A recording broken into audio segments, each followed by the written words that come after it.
Yeah, I know. We are late. Why, you ask? Well, there was this worm, and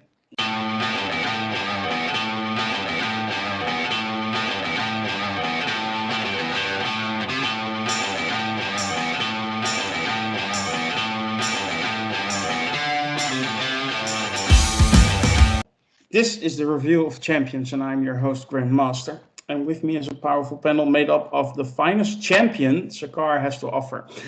Let me introduce him to you. Taylor, how are you, man? I'm good. Yeah, and it's me, Grandmaster, and that's it. But we're still going to talk about Dune Part 2. But before we do that, I want to ask you all to help us out. Like and share this video and subscribe to our channel. And if you really can't get enough of us, you can join our ranks. Go to Sakar.freeforums.net, set up the account, get to know us, and join us in our reviews or podcasts.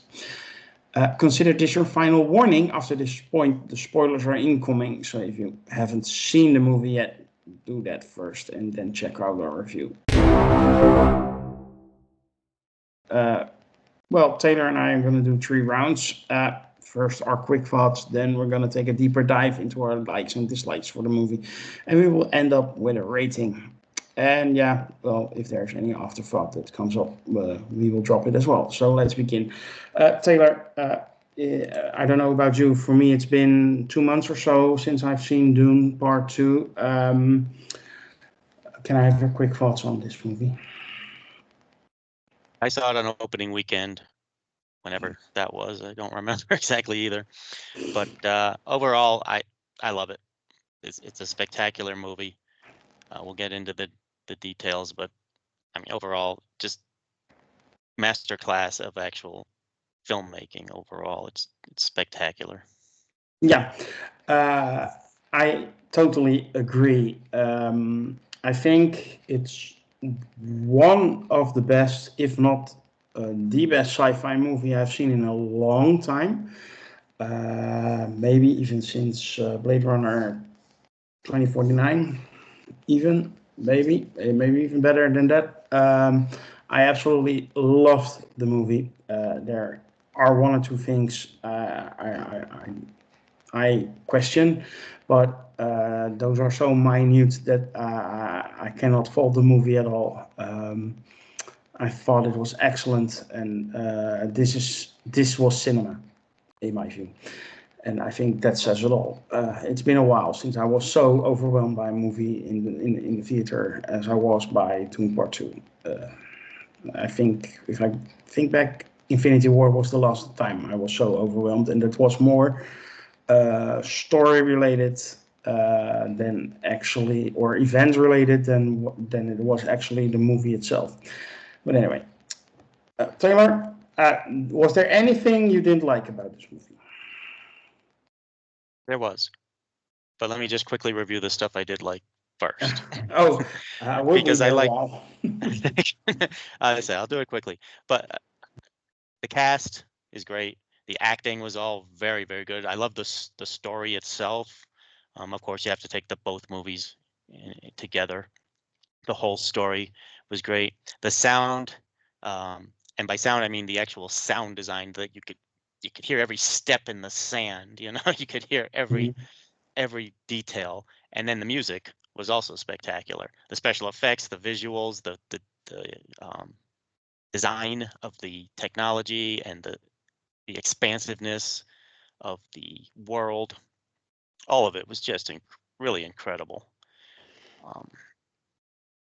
What didn't I like, or what did I have some issues with? I'm not going to sit here and say it's horrible. Some of the action scenes, while beautifully shot and beautifully staged, were short. And what can I say? This is something that I'm seeing a lot lately, and I think whether it started with the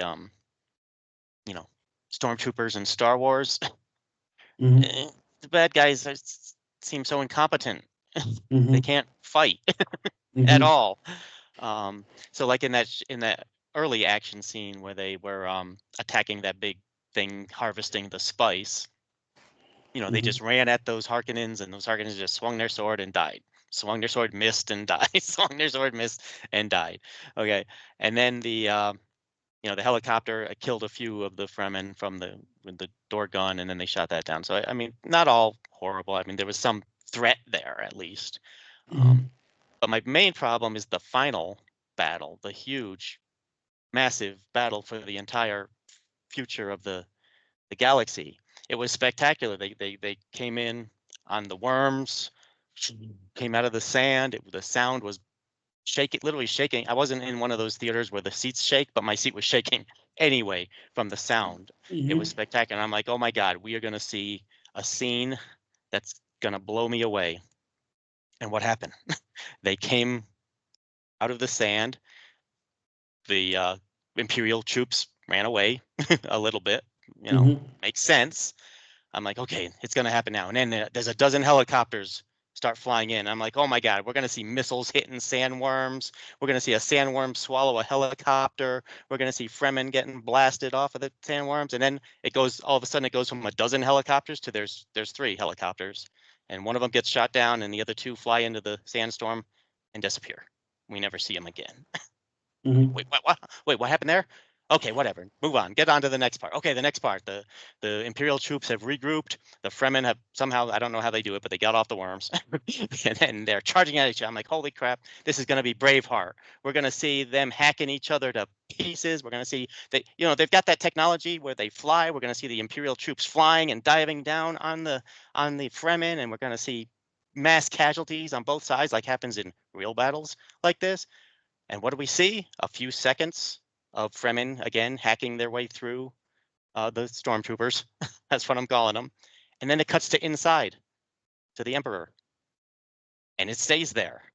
And I'm like, okay, can you show us what's going on outside? Please. I paid a lot of money.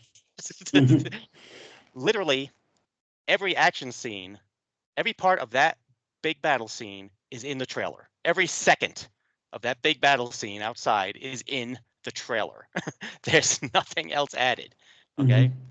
And then finally the doors open. I'm like, okay, we're going to see some Fremen rush in and these Sarkar guys are going to fight it out with them in here. Nope. They run outside into the sand. And again, we wait for a minute or so. And then the Fremen come in. And I'm like, really? Really? Yeah. You had such a big budget for that. Did you run out of money? The best action scene in the entire movie was the one-on-one fight between Paul and Fade Rathau. That was excellent, excellent fight scene. But I was really kind of disappointed that I didn't see Braveheart outside there. Okay. And again, I'm making a big deal out because kind of a big deal, the battle for the galaxy and all that. But doesn't take away the fact that it's a spectacular movie. And I overall loved it. I'm going to buy it. I'm going to watch it many, many times. I was just a little bit disappointed that I kind of already saw the whole war in the trailer. Yeah, I can understand that. Well, I agree with all your points. Music, spectacular. Visuals, spectacular. Acting, spectacular. The cast is amazing. Writing is amazing. Especially the scenes. The black and white scene in the arena is amazing. I absolutely loved it. The final fight between Paul and Rita is great. It's there's not much to fault. My main critique, and I must admit, I kind of agree with somebody who's not on this review, but mentioned this on the board before he saw the movie, Lord Deathman, I'm talking about. If I look at costume design, hair and makeup, I don't see desert dwelling people. I see people that come straight from the catwalk.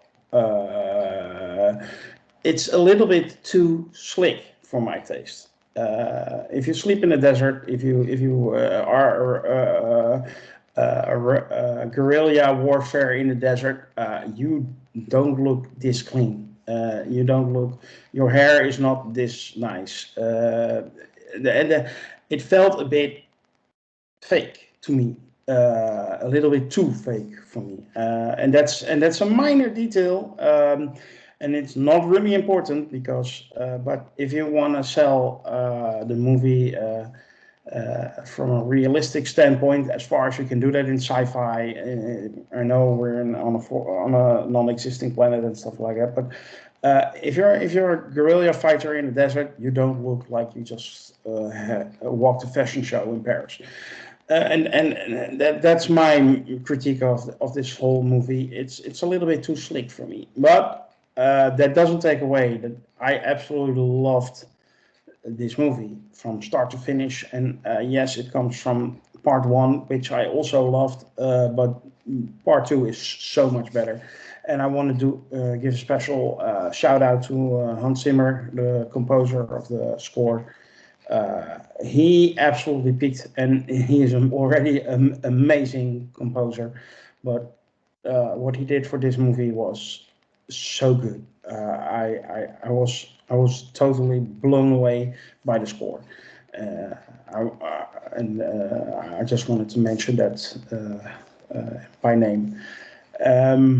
Overall, the actors are really great.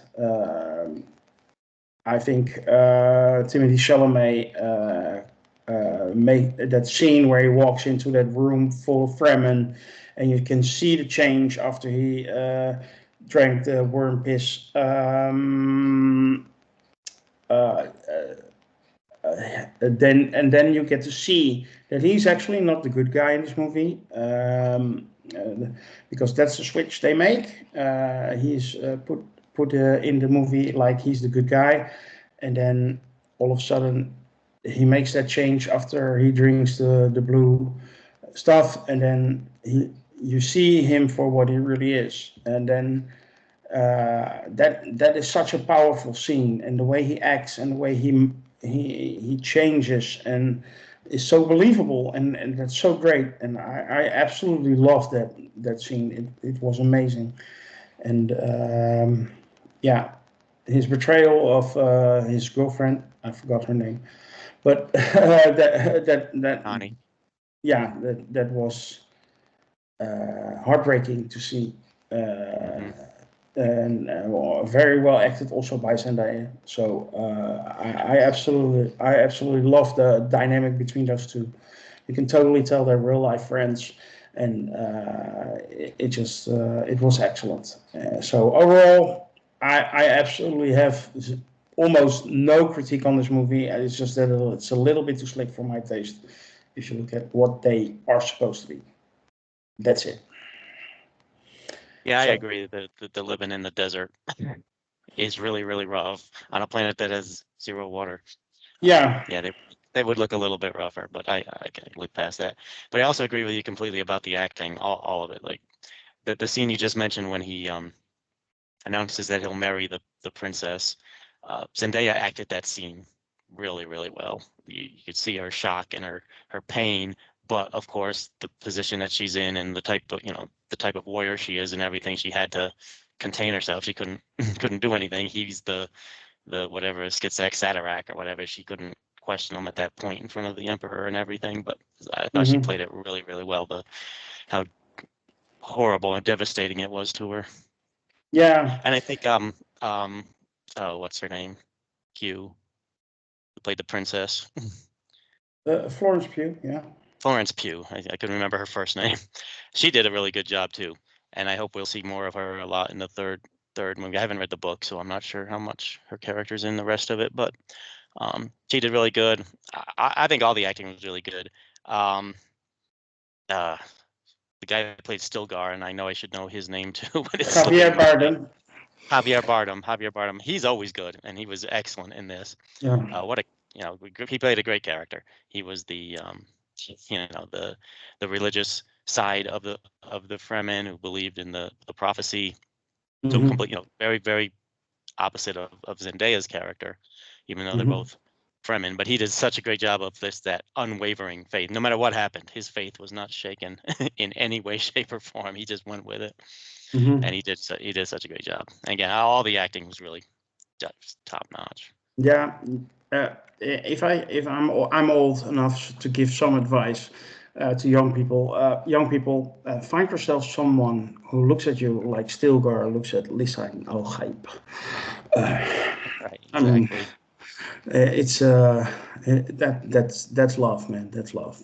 But yeah, no, I can talk for hours about this movie and pick apart every minute detail and say how much I love it.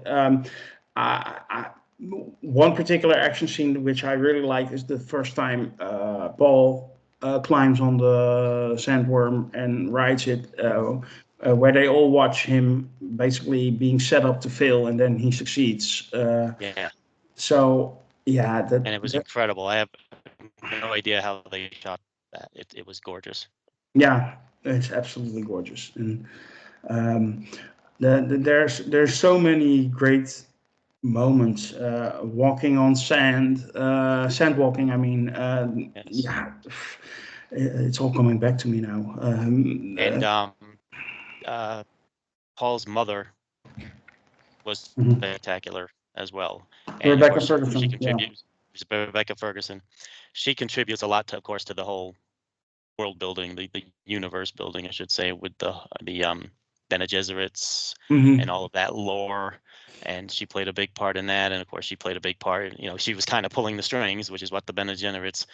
I'm probably pronouncing that wrong, but you know who I'm talking about. The witches, what they Hmm. do is pull strings, and she was pulling the strings throughout this movie to make this war happen and make her son, you know, future ruler of the universe. And Yeah, it's you can tell that that Frank Herbert really took care of the world building when he was writing these books, and Denis Villeneuve took that and made it into something spectacular for the movie screen, and without too much exposition, at least not for my taste, and it was excellently executed, and I absolutely love it. And the manipulation of her son and her son's manipulation of the Fremen mm, is so well done in this movie, and absolutely, and it's it's so actually quite much of it. it's I'm actually sorry. quite relevant for this time and age. We see this in real life attempts at this as well. So We see, you know, all of the things that happen in this movie in real. I mean, other than the sci-fi fantasy stuff, the yeah. interpersonal relationships stuff was Mhm. all very relatable, as well as the political Mhm. side. And also, so much of this storytelling is visual. And I'm not just talking about the big vistas, but the facial expressions between the characters, the looks, Mhm. that you know you can tell what they're thinking. Unlike in the you know the David Lynch version where you could hear what everyone was thinking, Mhm. which was a little bit overdone in that movie. Which I like that movie, but that was a little overdone. We didn't have to hear their thoughts; we knew what they were thinking Yeah, in this movie because it was so well acted and everything was so set up so well. yeah, I agree. It's a overall excellent movie, and I think when we do our rating, which I'm slowly moving towards, um, it will show.